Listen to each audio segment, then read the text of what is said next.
Hi, good morning. Welcome to another in our series of post-cabinet press briefings.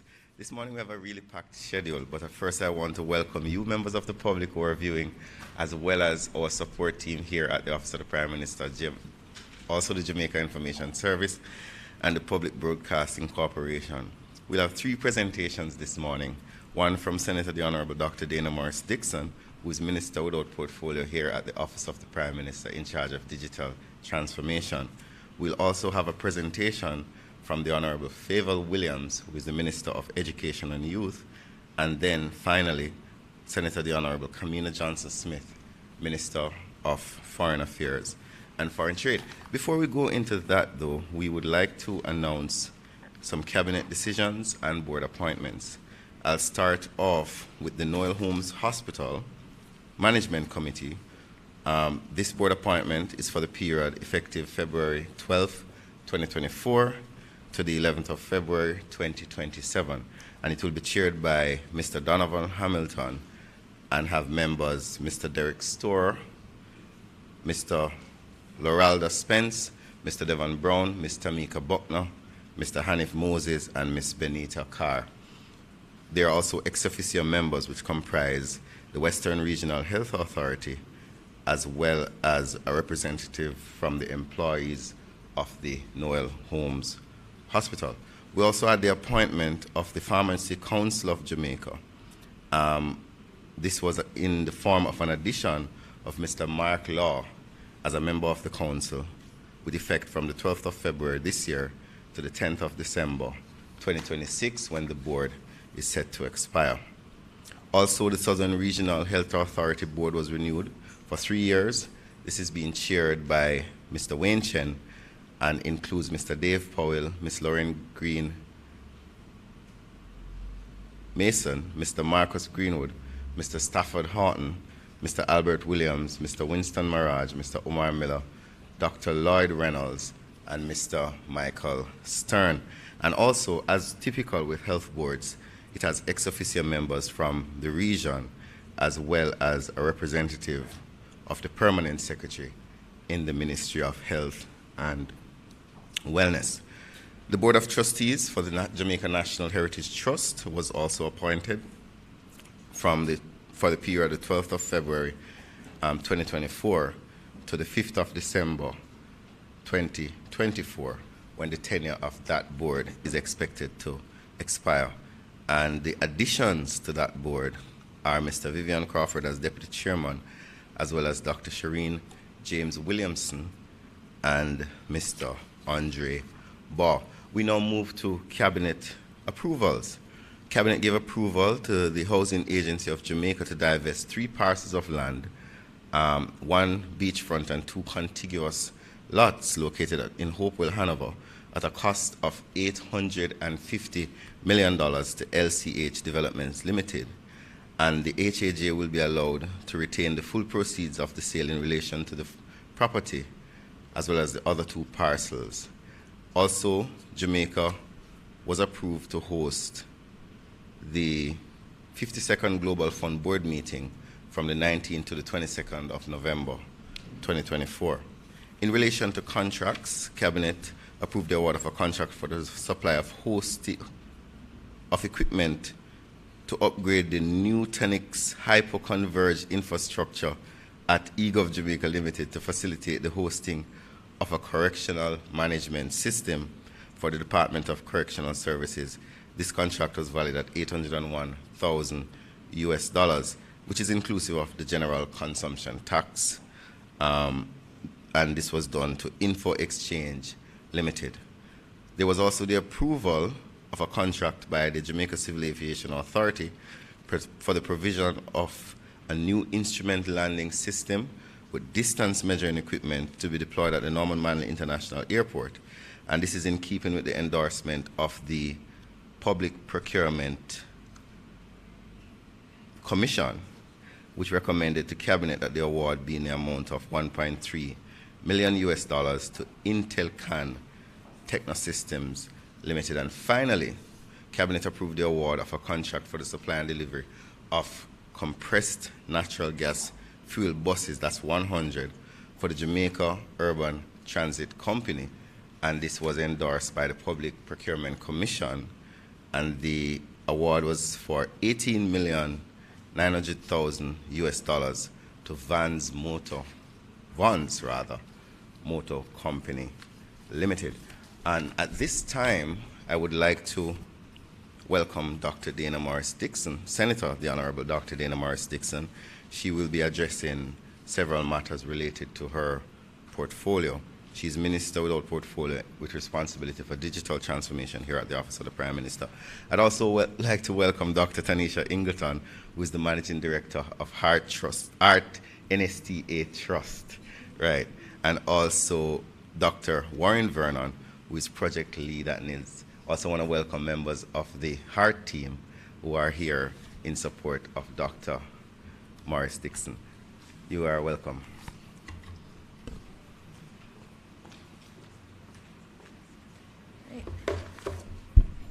Thank you very much, Minister Morgan, and good morning, everyone. Today I'm really going to be speaking to two matters where we've gotten a lot of requests for information, and those two relate to NIDS and also to the CARE initiative, which was announced by the Prime Minister in his budget presentation. So I'll start with NIDS. And there's been a WhatsApp that's been circulating with a lot of misinformation and disinformation. And it is really very disconcerting to see WhatsApps like this.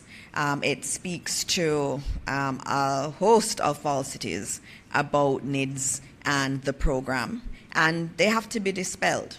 And I will start by noting that NIDS and getting the national ID, the digital ID, is a voluntary exercise. The law is very clear that no one has to get this. It is on a voluntary basis. So the government will never say that you have to do it, or if you don't do it, there is a fine or there is any kind of threat of arrest. That is absolutely false. And so anyone who sees WhatsApp messages like this going around really need to delete them, and also to note to the person who has sent it that this is false information. And we're seeing this more and more in our country and generally in the world too. We see these efforts at misinformation and disinformation, and it is very important that we counter it. And so I say this morning that there is absolutely no truth to what has been put in this WhatsApp that says that if you do not have your NIDS ID, you cannot access government services. Government services are the rights of every single Jamaican. And so there would never be any attempt to try to have persons be kept away from government services due to a new national ID. That is completely false again. And so it's important that we know the truth about NIDS. NIDS is an effort that has been in train for a long time, for decades. We have spoken about a national ID and the need for one that can be verified from the 1970s, and it may even predate that, but we do see the evidence of those discussions in Parliament about a national ID and the need for one. And so after all these years and all these discussions, we're finally at the moment where we have this national ID that is easily verifiable. And so one of the key things that we need to note in terms of the build-out of NIDS is that it has been done with trust at the center of it. So everything that is done in relation to data sharing or verification that is done with each individual citizen being absolutely aware of what has happened. And I give this example all the time. You know, for example, with a bank or and you're trying to open an account, you will give the bank several pieces of information. In many instances, they do verify them. They verify through third parties. With your NIDS ID, they will also verify. And they will call on the NIDS system and they will verify that this ID is an authentic national ID. But the difference that you will have with this system is that if someone verifies your identity or your identity information from your NIDS ID, you know. You'll get a text message, you'll get an email. So this is where we're bringing transparency to the entire process, and where our people can feel that they have control over their information and they know how that information is being used. So the NIDS system has been set up with a lot of those concerns of trust built into its development. And so what I say this morning is, again, it is voluntary, and again, that it is built for our people to feel a sense of trust in the processes that we have. And in terms of persons being fined for not having NIDS, that will never happen. Because again, the law is very, very, very clear that this is a voluntary exercise. And of course, we think that there will be benefit from having this ID that has all of the information embedded in it, and you can verify it, and has all these security features attached to it. And over time, we expect that people will see that it is making their lives easier, but that is always on a voluntary basis as per the law. So that's my little spiel on NIDS, just reminding everyone that NIDS is voluntary, voluntary, voluntary. No one will be forced to have this ID. The other one that we had some questions about related to the CARE program that was announced by the Prime Minister, and that was one that has received quite a lot of excitement. We've seen many persons calling HEART and wanting to know more about this, how it's going to be executed, and the HEART team is here and they can give some more details in relation to the CARE program. But as the Prime Minister said, it is really a program that's been designed to deal with what we hear on the ground. This is a government that listens to our people. And when the Prime Minister was able to go into the communities and speak to young men, young women who are not in training and who have been reluctant to go into training, but are ripe for skills training, and we know that this could change their lives, they were saying a few things. They were saying that they couldn't afford to go where the HEART training institutions were. And we know HEART cannot be in every single community with every single program. And so you have programs in various areas. And that was a concern. How am I going to get there? And so the program was developed through listening to those voices. And those voices said, help us with transportation. And so as a part of the CARE initiative, the students who are the young trainees that will be taken on, they will get a transportation grant. In addition to that, there were many young people who said that, you know, the fees in HEART have been eliminated, and that's great, but I also have to hustle. I have to hustle. My family needs food. I have to find a little work here or there. If I have to go to do skills training, I am going to not be able to earn that little money that my family needs. And it's for that reason that the element of the stipends was included also. And so what we're doing is listening to what our young people are saying and putting in place programs that address those needs. And that's what CARE is about. It's really a very caring initiative where we care about what our young people have said in terms of what's detracting them from taking up skills training, and we're putting in place mechanisms to mitigate against those concerns that they have. And so as you would have heard, there will be 30 students that will be, or young people that will be selected from all 63 constituencies, so 13 each, which will be a total of 1,890 persons that will go through this program. The details, we are going to go to Cabinet with some of the details. The HEART team has done a tremendous job in terms of fleshing out how it could work. There are some very interesting programs that they've also layered onto it, so it's not just a program where you incentivize persons to go to training. And I should note that this is something that's been done in Latin America. It's done quite routinely because it's understood that the factors that are preventing people from getting skills training is not just about the elimination of tuition. It's also about other realities that they face. And for many of them, going to access skills training means that they cannot support their families in the ways that their families need to be supported.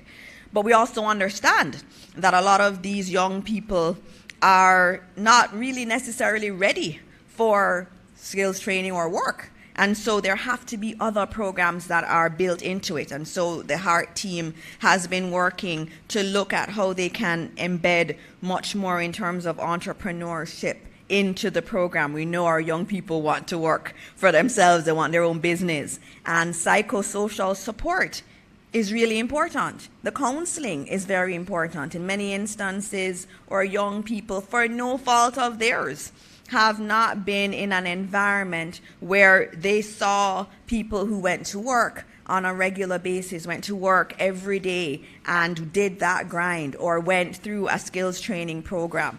And there are other psychosocial issues from their communities that need to be addressed. And so we're not just taking these young people into our program and saying, go get skilled. You're going to go do plumbing, or you're going to go do construction, or even going to do software development. That's not what HEART is trying to do. What HEART will do is also try to build them up. That's what our administration is really committed to. How do we build up people?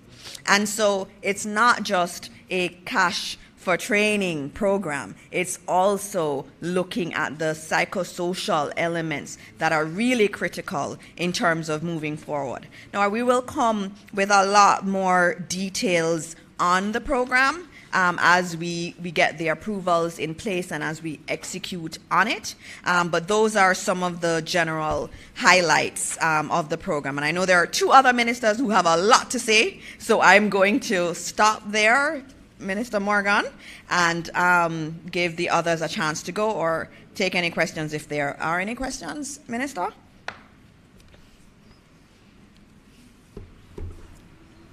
Thank you very much. We will take questions before you leave. Okay. I would like to apologize to members of the public, as we seem to be having a little challenge with our live stream, but we're working to get it back up. Mm-hmm. Members of the media are welcome to ask questions to Minister Dana Morris Dixon, if they have any. Do we have any questions from members of the media? You escaped today. Oh, wonderful. There's one. There is one.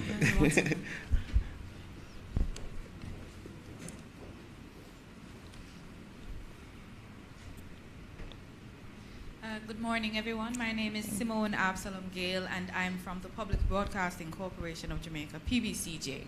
I was just wondering, any update on the number of persons who have signed up so far? I know there's a pilot program going. All right. For CARE, there isn't a pilot program yet. It was announced by the Prime Minister as a new initiative. Oh, NIDS. Okay, NIDS. All right. So with NIDS, there was a pilot that took place last year. January last year, 300 persons volunteered to be a part of the pilot. And they tested the system. And that's the key thing. They tested the system so that tweaks could be made to it. And they did, and Dr. Vernon is here and he can speak to it, but they even looked at how our sign-up desks were configured, especially for persons with disabilities. Was it configured properly? How did someone sign? Should the signing thing be on the right or on the left? There was a lot of that kind of intelligence that was gained from it. After that pilot, they tweaked many elements of the sign-up process, and then they went into further development of the program and ensured that the security protocols, because it needs the key thing is security, and making sure those security protocols were as robust as possible, and also starting the renovation of the post offices, because the sign-up points will be post offices. So there are 8 that are being worked on now. So in addition to CSO, there will be 8. But we're looking at 24 post offices in total that will be renovated due to this NIDS program as enrollment sites. And that's in train. All right. We have any more, Naomi? Not for Minister Morris Dixon. We are back up on the stream. Yes, thank you very much. We are back online. Thank you. Dr. Morris Dixon, Thank you. always welcome to have you. All right, take care. Okay, thank you. We will now have Minister of Education and Youth, the Honorable Fayval Williams, to make some very important announcement. I'm looking forward to hear about the Youth Awards. Thank you. Thank you so much. Good morning, everyone. Allow me to begin by acknowledging my colleague ministers, the Honorable Kamina Johnson-Smith and the Honorable Robert Nesta Morgan as well, Senator, the Honorable Dana Morris Dixon, and from the Heart Trust, Dr. Tanisha Ingleton and her team, and from the NIDS group, Dr. Warren Vernon. Let me also acknowledge the team from the Ministry of Education and Youth, in particular, our Permanent Secretary, Dr. Kassan Troop, members from the media, Jamaicans here and in the diaspora. Happy Wednesday and a good morning to all. We have 3 items to speak about this morning. For the first one, we will speak to the ETOC, the Education Transformation Oversight Committee. They recently reported to the nation on the progress of education transformation. We continue to build on that momentum through the TREND campaign, which is the ministry's effort to communicate boldly and assertively with all Jamaicans. As you know, there are many things competing for the attention of Jamaicans. You know, there's Facebook, Instagram, X, TikTok, LinkedIn, radio, newspaper, TV, all kinds of events that are beckoning. And of course, everyone has the daily demands of their own lives amidst the various tasks we have to do for our families and just to keep bodies and souls together. Amidst all of these demands for the attention of Jamaicans, we want Jamaicans to understand what we are doing to transform education so that we can begin to see improved reading skills at all levels of the education system, and so that we can begin to see more of our children liking and performing well in math, science, and other subject areas. Beyond the subjects, we want to inculcate in our students pro-social behaviors. And by that I mean those behaviors that benefit other people or society as a whole, such as helping, sharing, donating, cooperating, and volunteering. We want our children to be respectful, to value education and skills training, to value cleanliness in their immediate environments and the wider Jamaica, to see virtue in work, cultivate honesty, empathy, to obey laws and rules and conform to socially accepted behaviors. This all leads into the education philosophy that we will seek to inculcate in Jamaicans. Following extensive consultations with key stakeholders, including students, student leaders, parents, members of the church community, teachers, principals, education officers, and other technocrats, and discussion at Cabinet. All of this took a whole year for us to go through. This morning, we are pleased to announce that the education philosophy for Jamaica has been finalized. It has been disseminated to the education system on Schools Bulletin 49-2024. This bulletin was sent to our principals on April 3rd, 2024. And the team at the Ministry of Education and Youth continues to sensitize the education system to the philosophy. Happening today in Montego Bay is yet another awareness-building exercise at which the team will also remind principals of the education philosophy. It is also published on our website.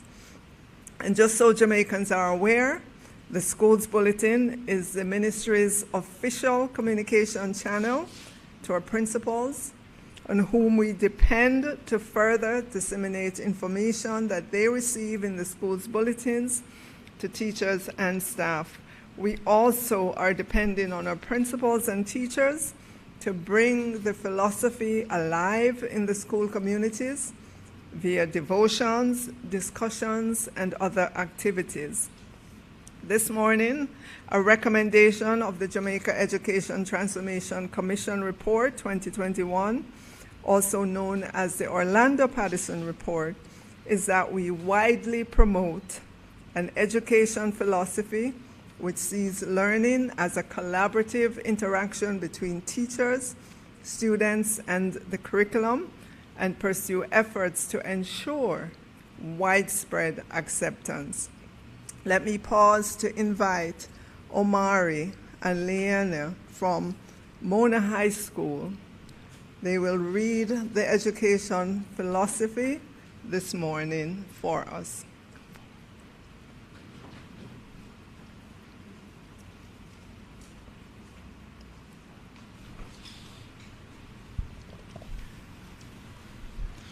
Good morning, everyone. Good morning, everyone. My name is Omari Johnson. And I'm Leanne Smith. As a former student of Mona High, the school of choice, I will now present the philosophy of education for Jamaica. Under God, the Jamaican educational philosophy embraces diverse learning capacities and styles, aiming to nurture each learner's full potential. We provide a comprehensive education, blending academics and vocational pursuits with value-based teachings and life skills. Our focus is on fostering community harmony, appreciating our cultural heritage, promoting inclusivity, environmental stewardship, and respect for all. Through this approach, we aim to cultivate learners' understanding of themselves, respect for humanity, and love for country as embodied in our national vision, anthem, and pledge. Thank you. All right.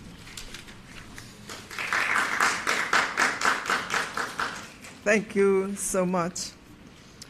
I'll move on to item 2.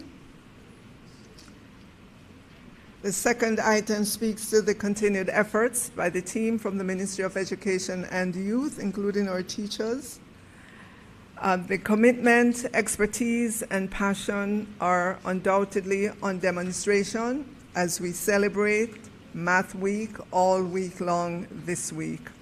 This year's theme, Adding Up the Excitement, Math Rocks, is both a well-needed affirmation and reminder of the subject's importance in our daily lives and in the direction we are moving as a country to meet the labor force demands.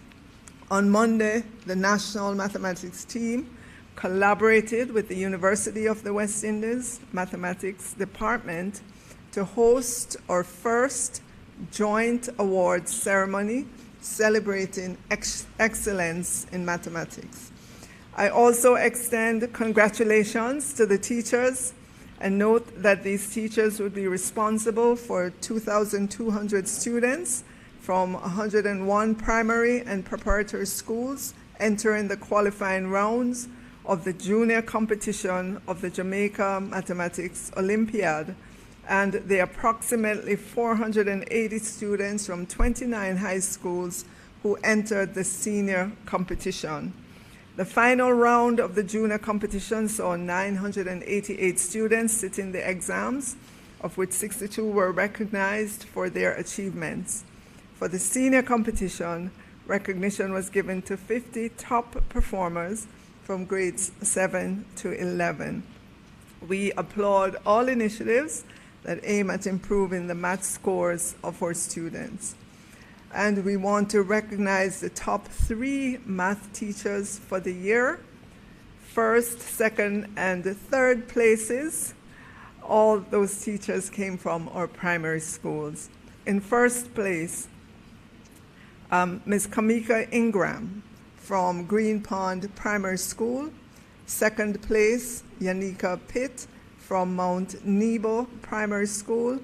And in third place, we have Anicia Walker, Savannah Mar Inclusive Academy. Congratulations. We applaud you for your hard work in a subject area that many persons find difficult. And now turning to the final item, it's the Prime Minister's Youth Awards for Excellence. This Saturday, April 20th, we will celebrate and highlight the achievements of our youth at the upcoming Prime Minister's Youth Awards for Excellence. I want to acknowledge all the 50 nominees and all the young people who are doing all they can to drive change and make a difference. As you know, the Prime Minister's Youth Award for Excellence is part of the government's drive to nurture excellence at the national level. Under this initiative, outstanding youth are recognized for their remarkable achievements in various fields, including academics, agriculture, arts and culture, community development, entrepreneurship, environmental protection, journalism, national leadership, new media, science and technology, and in sports. There are requirements for each category, and those are specific to their respective fields. The standard requirements for eligibility is that the nominees must meet the award criteria for the category in which they are nominated and be a Jamaican national or naturalized citizen for at least 3 years. They should be between the age of 15, they are between the age of 15 and 29 years, and an upstanding member of society. The Prime Minister's National Youth Awards for Excellence enables us to celebrate our young leaders as the role models, and we do this publicly during the award ceremony coming up. Our young leaders represent an example of what it means to be self-motivated whilst working towards the greater good of adding to the high-functioning demographic of the country's human capital. Sustained youth participation and leadership are critical in assisting the Ministry of Education and Youth with the implementation of youth development initiatives. So please join me in magnifying the good things that are taking place in the education and youth spaces. Thank you very much. Thank you very much, Minister Williams. Before we go to Minister Johnson-Smith, I'm wondering if any members of the media have any questions for Minister Williams. Do we? Okay, we have one online, one here. Minister, since you are, I'm walking toward the person with a question from TVJ, but Minister, there's one online that is asking you to be very clear in terms of the contrast or comparison between the new education philosophy and what previously existed.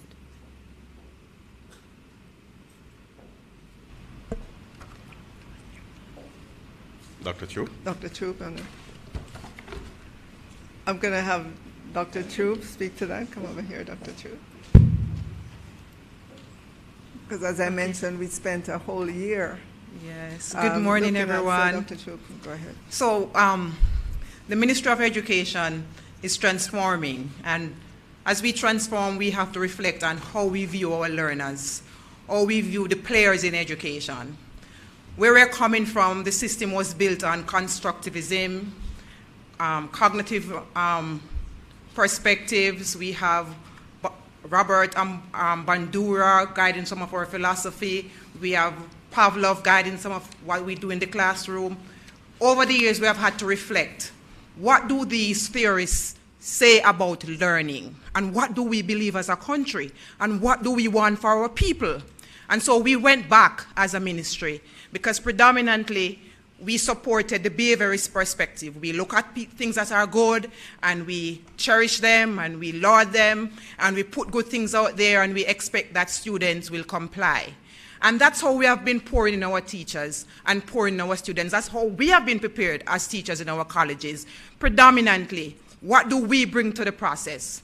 In transformation, we're talking about predominantly the constructivist perspective. What do we believe about our learners? What do they bring to the process? As a country, as a ministry, we have to give recognition to the agency in our learners. They come to us with talents. They come to us with abilities. How do we hone that? How do we meet them where they are? That's what's different. What's different, you will also see that we have made God the center of what we do. Jamaica is a Christian country, and that philosophy is important for how we are, how we treat each other. We have made the vision of this country a significant component of the philosophy. We have made the pledge that we recite every single day, and of course our anthem, an important part of that philosophy. We have been listening to the cries of Jamaica. We have been talking about our students are, the behavior of our students. Well, we have looked at how we can exist in harmony as a community in education. And so it includes what the parents will do. It includes what our teachers will do. It includes what we believe about our teachers. Are they responding? Are they just giving and pouring in? Are they the guides on the side, or are they the sage on the stage? That's the difference. So our teachers are being positioned to be the guides on the side. Content is available. We don't lack content. In the past, we were trained as teachers to hone and deposit. Now, content is everywhere. How do we get our learners to access that content? How do we lift them to the level of analysis and critical thinking? How do we say, look at this content in the public space, what has been said about NIDS? How do we critically analyze that for the facts? That's what the philosophy will do. So that's different. It's about how we see our learners. It's about how we see our teachers. It's about how we position our players in education for the collective good of this country. Thank you. Thank you for that comprehensive response, Dr. Troop. So we're putting our students at the center, and of course we're also ensuring that we build on critical thinking skills. Very well done. All right, now we have a question from TVJ. Hi, good morning. I'm Jamila Maitland. I'm a reporter at TVJ News. All right, my question is for the Minister of Education. Minister, how many private facilities like the one in Treasure Beach, that's Atlantis Leadership Academy, that seemingly caters to predominantly U.S. children, is the ministry aware of in Jamaica?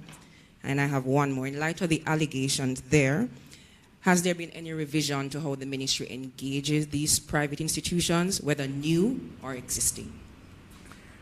Okay, so in addition to the one that we became aware of in Treasure Beach, we're also aware of another one in another part of Jamaica that we are investigating. I wish not to say exactly where it is currently.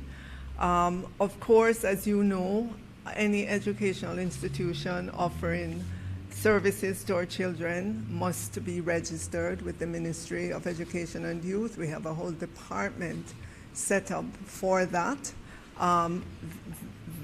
This particular institution in Treasure Beach was not registered with the Ministry of Education and Youth. They did make inquiries at some point in time, some years ago, but we've searched our records and they were not registered. So they're operating in a space that is outside of the regulatory framework. They came to our attention and we acted immediately.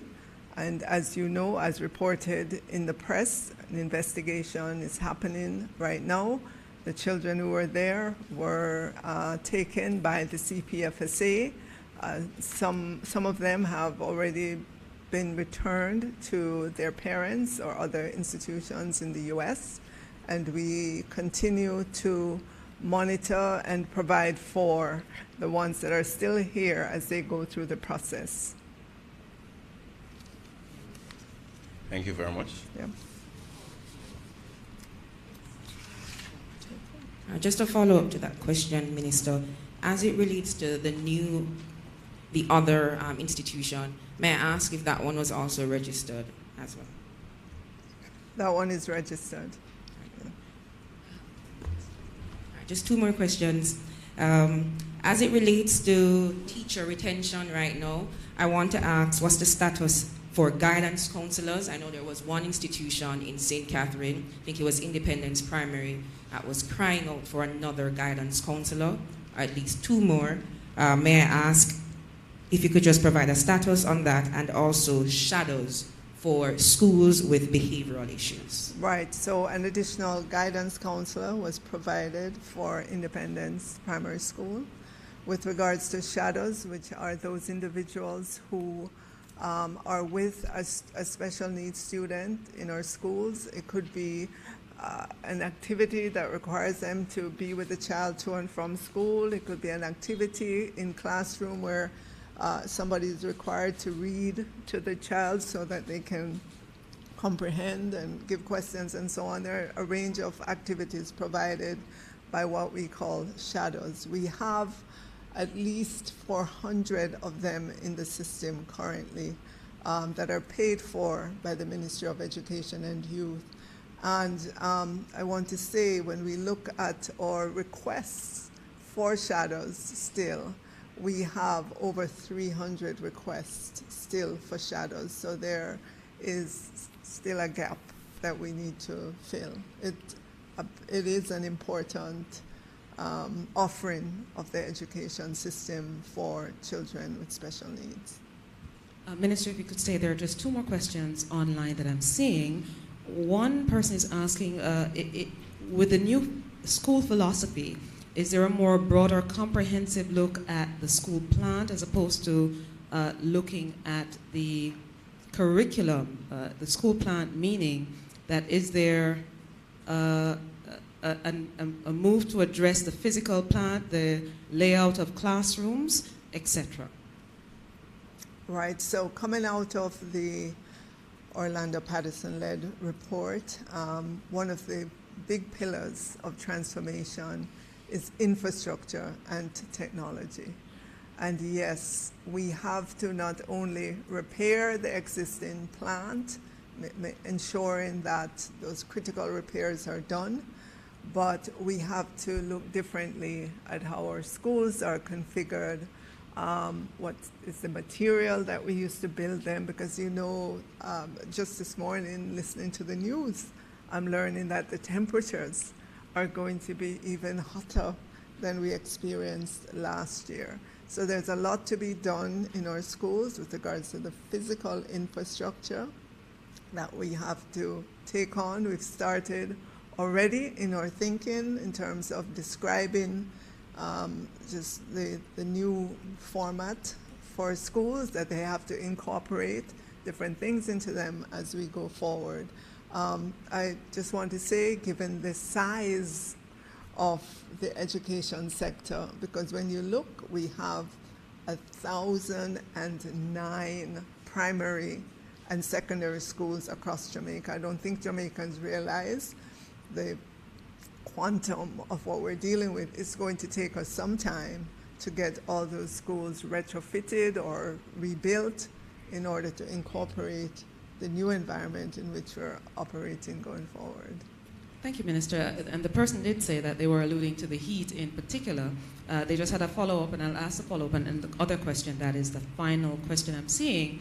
So is there anything that's going to be done about how we deal with students battling the heat, especially since it started getting so hot and school goes up until the end of June, first week in July? Is there any special measure that the government will be putting in to deal with that? And the final question that I saw that came in before that follow-up was just an update that they wanted on the STEM schools that's being built by the government. All right. And I'm gonna ask Dr. Troop to help me on both those questions.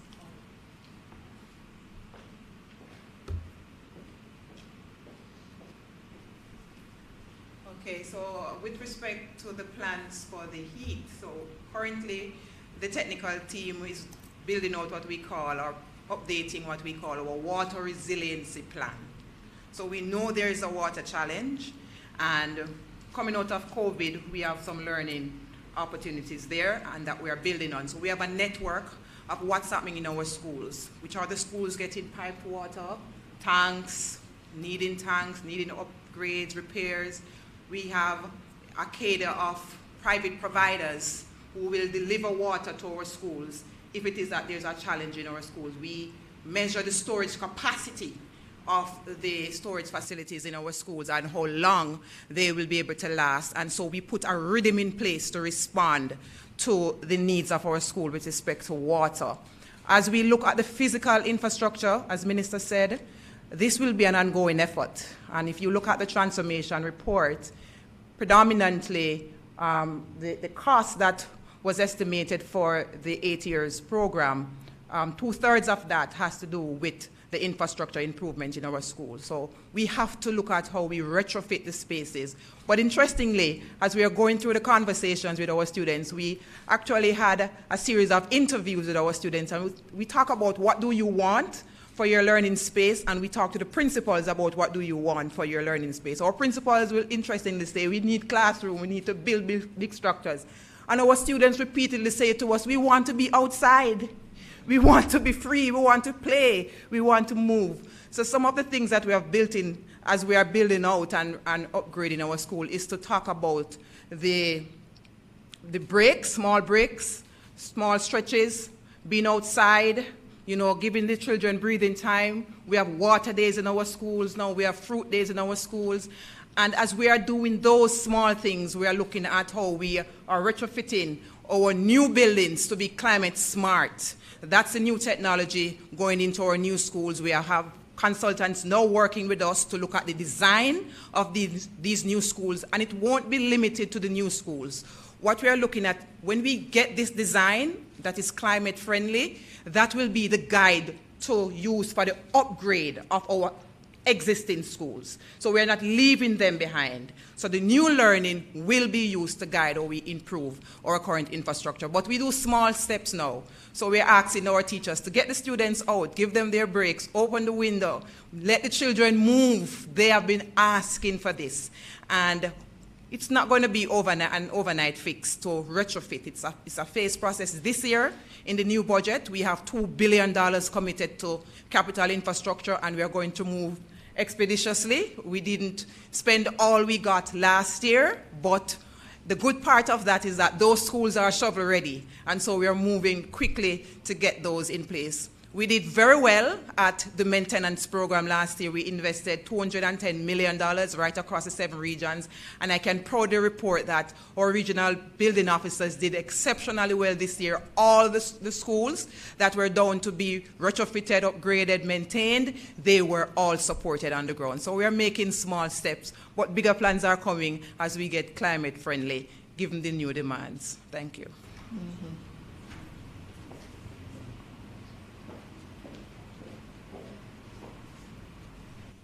Thank you very much to Minister Williams and her very able Permanent Secretary, Dr. Gassan Troop. Also want to thank members of the Ministry of Education and Youth for attending this post-cabinet press briefing. We will now have a presentation from Senator the Honorable Kamina Johnson-Smith, and with her here this morning is Mrs. Ariel Bowen, who is Acting Undersecretary for Diaspora and Consular, for the Diaspora and Consular Department, as well as Mr. Lloyd Wilkes, who is a Director of Consular Affairs at the Ministry of Foreign Affairs and Foreign Trade. Minister, welcome.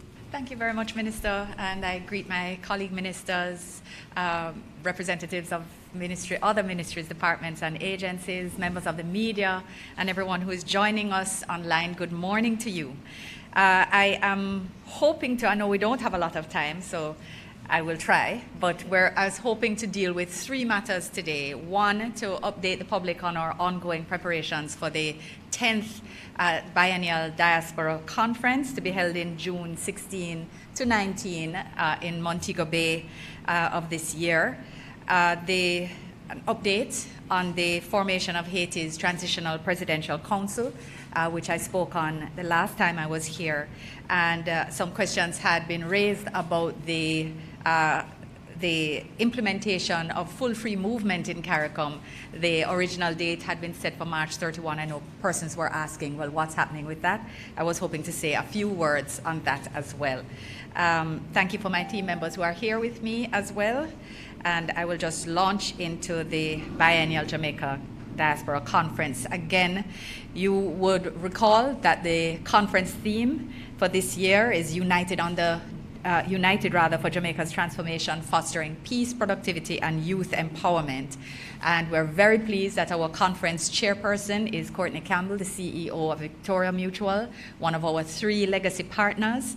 And the person who is in charge of preparation of the conference program is a former member of the umbrella UK diaspora organization, JDUK, and a former member of the GJDC, the Global Jamaica Diaspora Council, for the UK, now a returning resident, Dr. Kevin Brown, who is the newly appointed president of UTEC.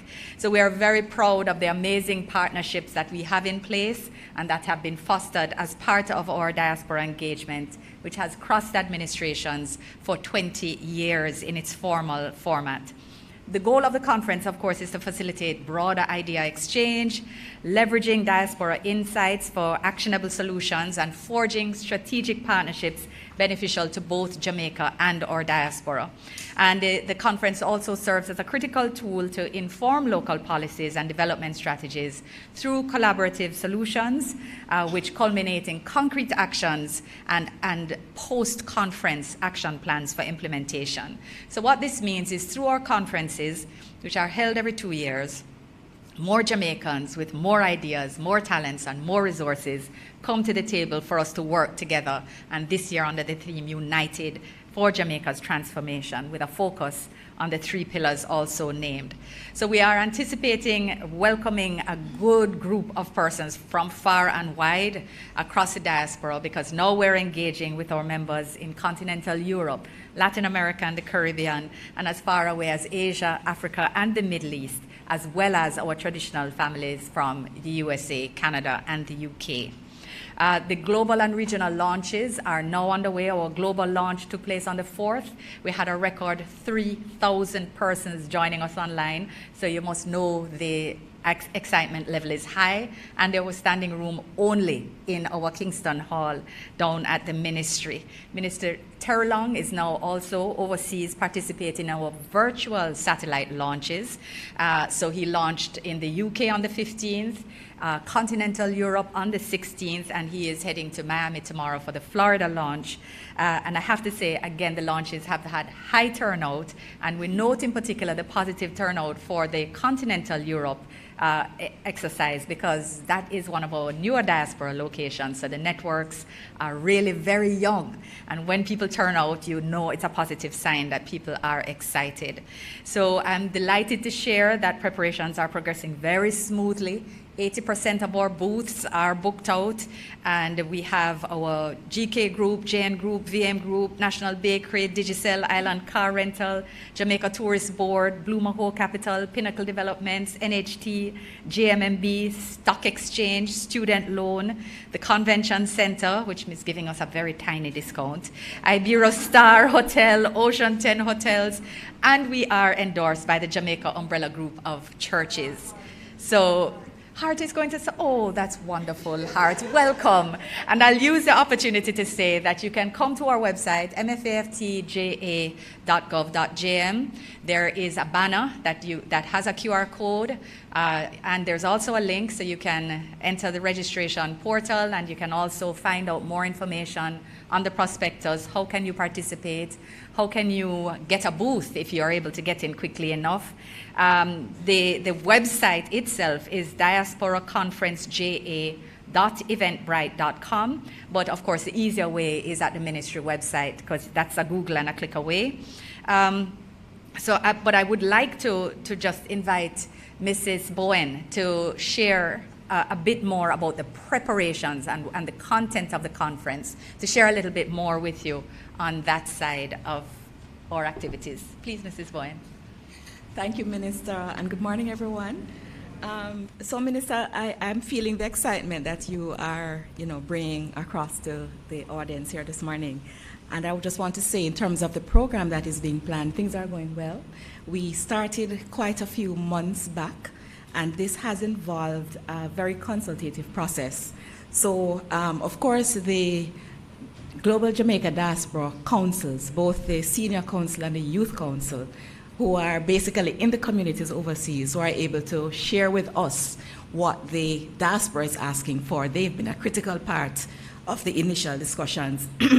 And we also have various stakeholders as well. We have been taking a very integrated approach to diaspora engagement. And so many of you here today are part of that stakeholder interest that we have had. So we've had ministry, the MDAs, ministries, departments, agencies, our legacy partners who are also intelligence gatherers in the diaspora. So the program that we have been putting together has a whole range of different issues that we want to address. Among them, let me just name a few of them. There's a very strong investment focus because we want to encourage diasporans who over the years have been asking about what's in it for me. So there are opportunities to come to Jamaica and to find out where the investment opportunities are and for them to take advantage of that. Health, education, philanthropy have been long-standing agenda items, and I don't know when we will ever stop having those, because those are of critical importance for the diaspora. National security.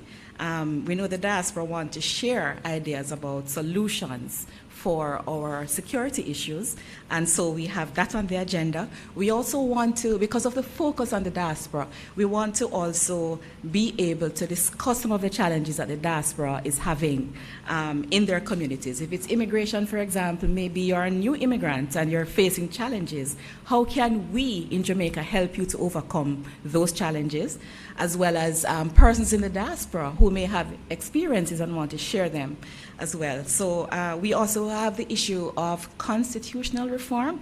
We know they have a lot of interest in finding out what that is all about.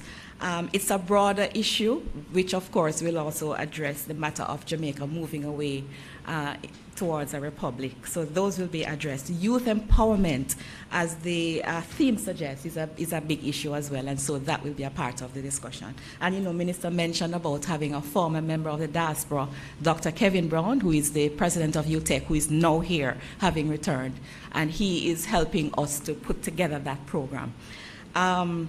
There will also be government at your service, and again, you heard about Hart and others who will be having booths set up. What we want to do is to be able to provide fast-track services to the diaspora. And so we're looking at PICA, RGD, the company's office, revenue. It's not revenue anymore. It has another nice fancy name. TAJ, thank you. So they're going to be there as well. If persons need to have their driver's licenses renewed, they will be able to do that. The marketplace, as has been mentioned, is going to be a very buzzing area where persons can come and explore some of the other services being offered not only by government, but also by the private sector and other sectors. The GG's awards, we know that the diaspora is always appreciative when you recognize them, and there are so many persons in the diaspora who we need to recognize for the sterling services that they have been offering. So the Governor General will have his usual award ceremony, and we are also looking at other opportunities as well. We don't want to give away everything because we want to keep some of the surprises that we are going to be unfolding at the conference. Just to mention to the Minister the matter of registration, we have started. We have opened the registration portal, and Minister mentioned the access to that information. When persons enter that, there will be the opportunity to register, to make a payment for the fee. We have not increased the fees over the last 3 years because we want to make it as attractive as possible to persons coming in. So there's a QR code that will take you directly there, and it will provide the names of the hotels that we have negotiated special prices to make it enticing for the diaspora to take advantage of. Minister, is that enough? Sounds good. Sounds good. I will sum it up to say that it has always been big, but this year it's going to be bigger. And it's always been great, but this year it will be greater. So in the marketplace, I mean, you find absolutely everything there. I've found the greatest artisans, find a nice crochet beach cover-up, because there's a lady who comes with, the SDC has brought artisans in who have amazing skills, and their products have been available. I hope we're having them again this year. But I mean, the point is the marketplace is open to everyone. So you can come and find what you're looking for, or you can come and sell what you want to sell. Lots of opportunities, and we're really encouraging you. Diaspora Conference ja.eventbrite.com or mfaftja.gov.jm. Find the QR code, go in, and you will find all the information that you need. Join us, you will not regret it. So thank you very much, Mrs. Bowen. Very much appreciate it. And for those diasporans who are listening, there has never been a better time to join us, to mingle, to connect, to network, to come and look at all of the issues: peace, productivity, and youth empowerment. We have a lot of exciting panels, which some of you will be participating, but we know that it will be entirely representative, and we'll ensure that the discussions place sufficient volume of time on your perspectives and your questions. So we want you to very much come and share in it with us. On the matter of Haiti's Transitional Presidential Council, you'll recall that the landmark outcome of the meeting that was held in Kingston on March 11th with international partners and Haitian stakeholders, hosted by Jamaica and chaired by Guyana, that the landmark outcome was the document which set out the agreement to establish a transitional presidential council comprised of 7 voting members and 2 non-voting members, and the agreement that on the establishment of the council and their naming of a prime minister, that Prime Minister Henry and his council of ministers would resign, paving the way for a new political process towards new, free, fair, and democratic elections. I just wanted to update that that process made significant progress yesterday when the official decree naming the members was published in Le Moniteur in Haiti as required by their legal procedures. You might recall that the media was picking up that there were some queries when the decree was published on the 8th, but it did not name the members of the Transitional Council. The council members have now been named in yesterday's decree, which we believe will set a new path, or rather a new energy behind the process which is underway. There are still some issues that are being sorted out in terms of the content of the decree, but it has included the criteria that had been agreed in the outcome declaration of March 11th, and does set the way for the next procedural steps on the path back to democracy. We will share that a political accord has been developed by the Transitional Council as well, which builds out their areas of responsibility and sets a framework for how they will function. So that has built a lot of confidence in the sense that there's clarity around how it is they plan to vote internally and operate, the areas of focus, including, of course, the establishment of the Provisional Electoral Council and the National Security Council that will manage arrangements in respect of the Multinational Security Support Mission, which has been authorized by the by the UN, pardon me. The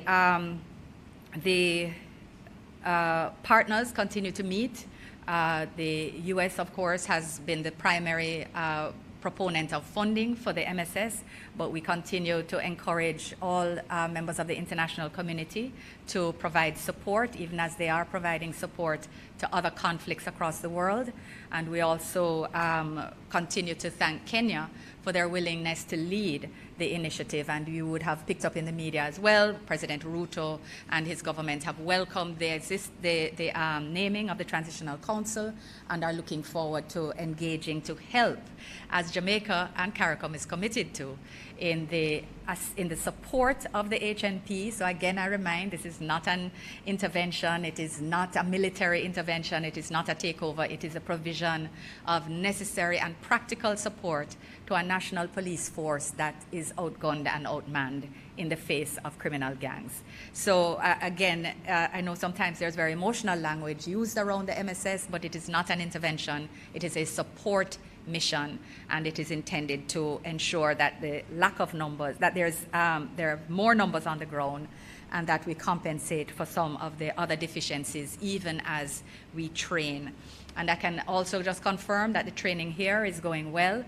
We have 59 members of the Royal Bahamian Defense Force, 50 members of the Belizean Defense Force here training at JDF with support and engagement by the Canadian members of the Canadian Defense Force, who again are all here in partnership, looking at how we can work towards restoring peace and stability in Haiti to set the stage for free and fair elections.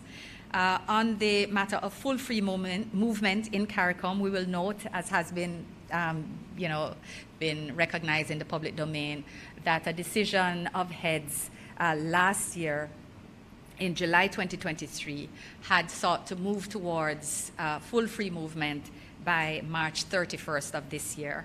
I had signaled that it had always been Jamaica's assessment that there was a significant amount of technical work that would have to be done in order to achieve this goal. So while I reaffirm Jamaica's commitment to the principle of full free movement, we have always said this is the best way for all CARICOM nationals to experience and believe in the region. The fact is that there's still a lot of work to do. And that has been recognized. There is an intergovernmental task force. Jamaica is a part of that. We're working through matters like the definitions of health care at the emergency level and at the primary level, which means different things in different countries and has implications for not only capacity, but for cost. So countries small and large are looking at the implications and how there can be some basic standards. Similarly for education, we've been working with education on this as well, because access to primary and secondary would be a part of what is considered. And of course, Ministry of Labor and Social Security and Ministry of Finance we engage with very closely, because of course there would be the right to work. So there will be a transitional period, but work does continue towards the next full regular meeting of heads, which will be in Grenada in July of this year, where we will undoubtedly have a significant update if we don't have one before then. But the IGTF continues to work and Jamaica continues to work as well. So let me maybe stop at that point and then allow any other questions to be asked. Thank you for your time and attention. Thank you very much, Minister Johnson-Smith. We will now open the floor. I think we're a bit over time, but we can take some questions from members of the media in relation. Naomi? Yes, we'll do just that. Let's go to PBCJ. Minister, I'm sorry, there was also a question for Minister Williams. Another, a follow-up question from one of the media entities. We'll do that as well. Simone? Morning, everyone. I'm Simone Absalom Gale from PBCJ television station.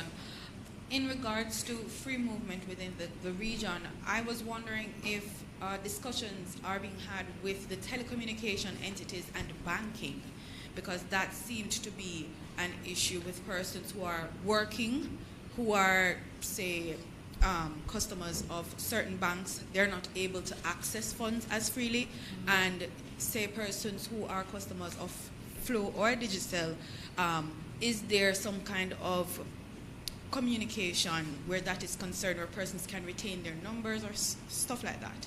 No, those issues are absolutely not a part of the full free movement discussion. Those are parts of separate discussions about how it is that we create more seamless connectivity in the region, if there in fact are opportunities for there to be single rate determination instead of roaming. Those discussions have actually been underway for a while, but they have not been, every now and again you see a ray of hope and you hear about a roam like you're at home program or a package, but we have not been able to move to a single space consideration for roaming with telecoms companies. And because each country has its own numbering system, and they themselves are not integrated, there are sort of wider considerations that would have to be made. So it's not a part of free movement, but it is a part of the integration discussions that are taking place. And on banking, one of the things that we have been working on for quite some time is how we can integrate not only in terms of incorporation, but in terms of financial services and capital services. Movement of people, movement of capital, they fall under different heads, but there are things that we had actually thought we would have made more progress on the movement of capital. You know, we have in respect of cross-listing on the stock exchange, etc. That came out of those same discussions, but there's still more work to be done, admittedly. Yeah. Remember that there are some countries who still have foreign exchange restrictions, and those of us who don't. So there's a lot of difficulty.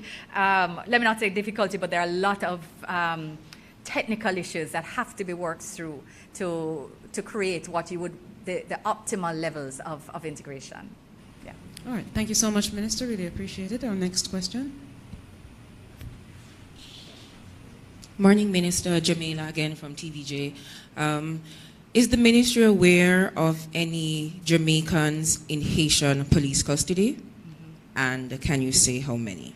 Yeah, we have no official reports of any. We have had reports that have been made to us by 2 families earlier this year, and we have made inquiries based on their reports, made inquiries both of the Honorary Consul before he was evacuated, and through the Ministry of Foreign Affairs and Foreign Trade. And they have not been able to verify any such information.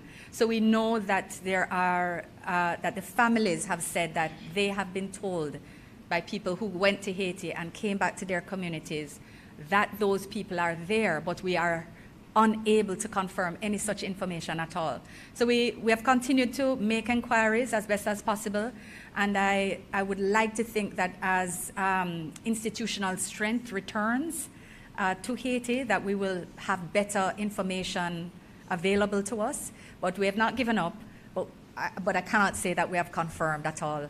I think there's a wider inquiry that's also being made to see if they may be elsewhere, and that we'll update on in due course as well.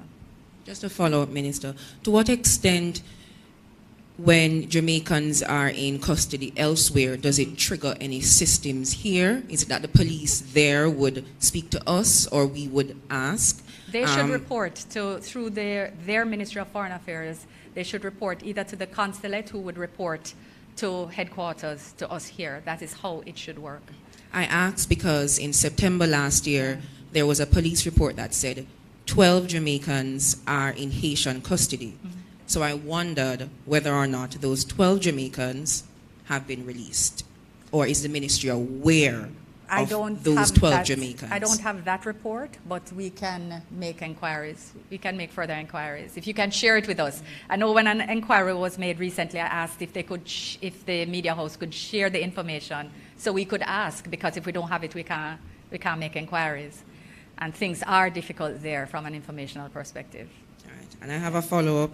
Can the ministry just provide an update as it relates to the children who came here from Haiti? If you could also include any form of schooling, any social behaviors, anything like that. Oh, the disabled, disabled persons who are here. I don't have an immediate update, save to know that my understanding is that Mustard Seed Communities is taking very good care of them.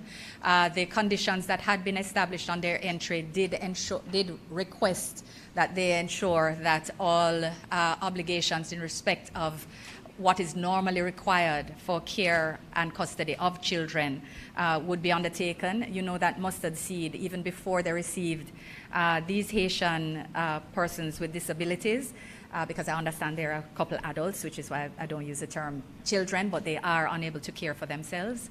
And they have always provided whatever is possible. The individuals, so far as I understand, they are severely disabled, so they are not necessarily able to participate in the education system.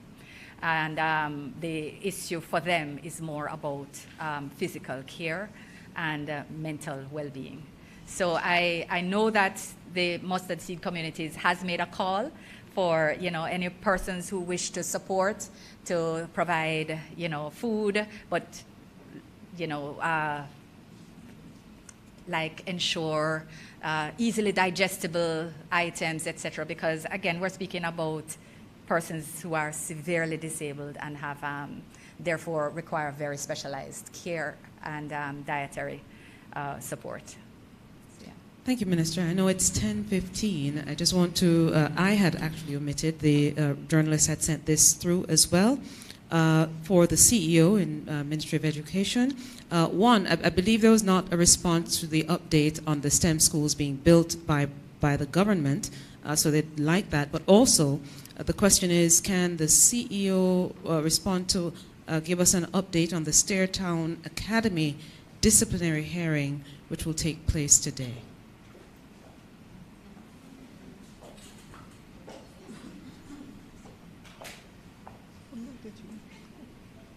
So I'll respond to the STEM school question. As you are aware, the Prime Minister some time ago announced that we would have 6 STEM schools and 1 performing arts school. 2 of the STEM schools would be in each county. We have started by identifying lands in 2 of the counties, and we've actually, for the one in St. Catherine, we've actually made payment for the land, and we're going through that process of titling and so on. And other activities are underway in terms of design work.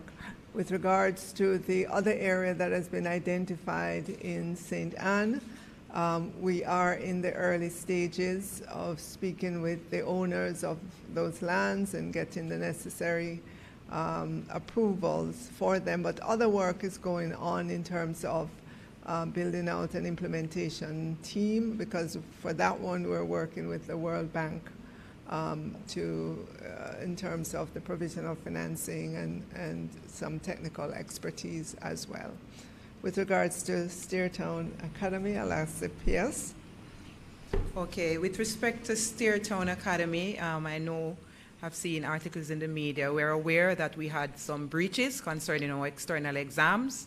The school, in addition to external partners, specifically the Overseas Examination Commission, entered into a series of investigations, interviews, and a report was made to the board concerning observed breaches.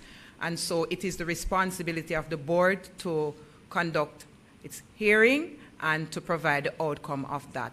At this point in time, the ministry is not aware of the outcome of that proceedings. We operate from devolved authority, and so it is the power invested in the Board of Management to manage that activity. After which, once the decision has been taken and communicated, the board will write to the ministry through the structure for us to be informed.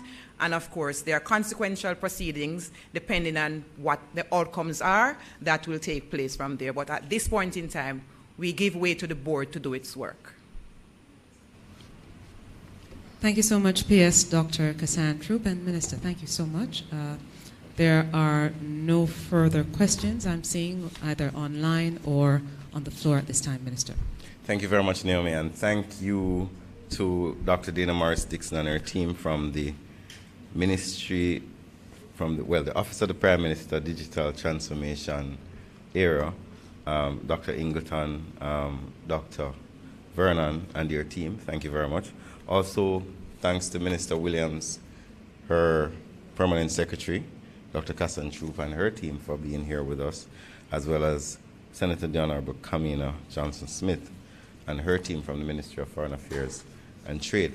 Also, members of the media, members of the journalist fraternity, and you, the most important variable in this equation, members of the public, for listening in, joining in, and participating. Until next time, 9 a.m. sharp, where we'll have another post-cabinet press briefing, I wish for you a safe and productive day.